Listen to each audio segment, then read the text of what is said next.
ॐ आदित्याय विद्महे दिवाकराय धीमहि तन्नो सूर्यः प्रचोदयात्।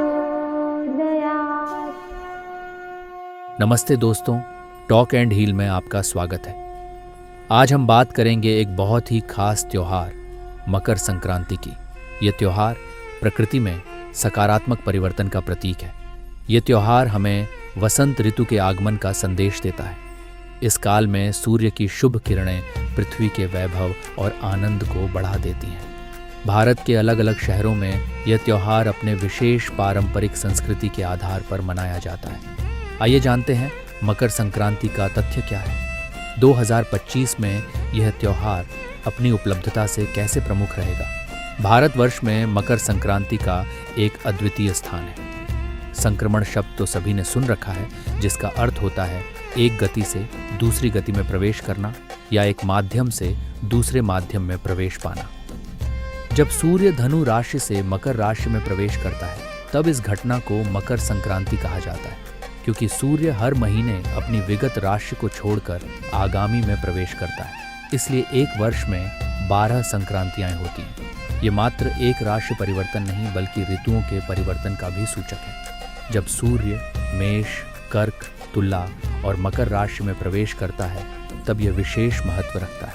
इनमें से सबसे शुभ और सर्वोपरि है मकर राशि में सूर्य का प्रवेश, यानी मकर संक्रांति। ये वसंत ऋतु के आगमन और शीत ऋतु के परागमन का प्रतीक है। मकर संक्रांति हर वर्ष माघ मास में 14 या 15 जनवरी को संपन्न होती है और इसे भारत में एक पवित्र त्योहार के रूप में देखा जाता है। मकर संक्रांति का आध्यात्मिक महत्व भी गहरा है। माना जाता है कि इस दिन सूर्य अपने पुत्र शनि के घर मकर राशि में प्रवेश करता है। ये एक दिव्य मिलन का प्रतीक है। इस अवसर पर स्नान, दान और ध्यान का विशेष महत्व है। गंगा, यमुना जैसी पवित्र नदियों में स्नान को महास्नान की संज्ञा दी गई है और इस समय किए गए दान को महादान माना जाता है। भारत के विभिन्न क्षेत्रों में इसे अलग अलग नामों और परंपराओं से मनाया जाता है। दक्षिण भारत में ये पोंगल के रूप में प्रसिद्ध है, जबकि उत्तर भारत में पवित्र नदियों में स्नान, खिचड़ी का दान और ईश्वर की आराधना का विशेष महत्व है। इस समय किए गए कार्यों की सिद्धि अवश्य होती है और श्रद्धापूर्वक स्नान दान करने से अक्षय पुण्य की प्राप्ति होती है। इस समय में मात्र श्रद्धा से जो पवित्र नदी में स्नान करके दान को करता है, वह महापुण्य का भागीदार हो जाता है। इस वर्ष 2025 में मकर संक्रांति 14 जनवरी माघ मास कृष्ण पक्ष प्रतिपदा दिन मंगलवार को संपन्न होगी। इस वर्ष का विशेष आकर्षण प्रयागराज में होने वाला महाकुंभ मेला है, जो मकर संक्रांति के अवसर को और भी भव्य बना देगा। देश भर से श्रद्धालु पवित्र संगम में स्नान करने और दान पुण्य करने के लिए एकत्रित होंगे। संगम के तट पर इस समय किए गए दान का विशेष महत्व है।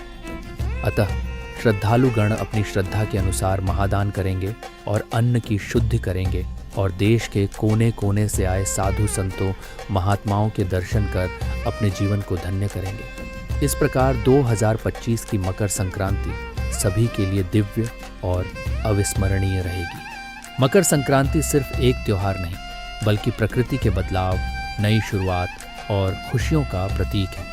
पतंग उड़ाने से लेकर तिल गुड़ बांटने तक हर परंपरा हमें एक खास संदेश देती है। हमें उम्मीद है कि आपको यह जानकारी पसंद आई होगी।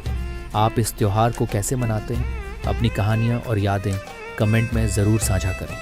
वीडियो को लाइक करें, टॉक एंड हील को सब्सक्राइब करें और नोटिफिकेशन बेल दबाना न भूलें। आप सभी को मकर संक्रांति की शुभकामनाएं। धन्यवाद।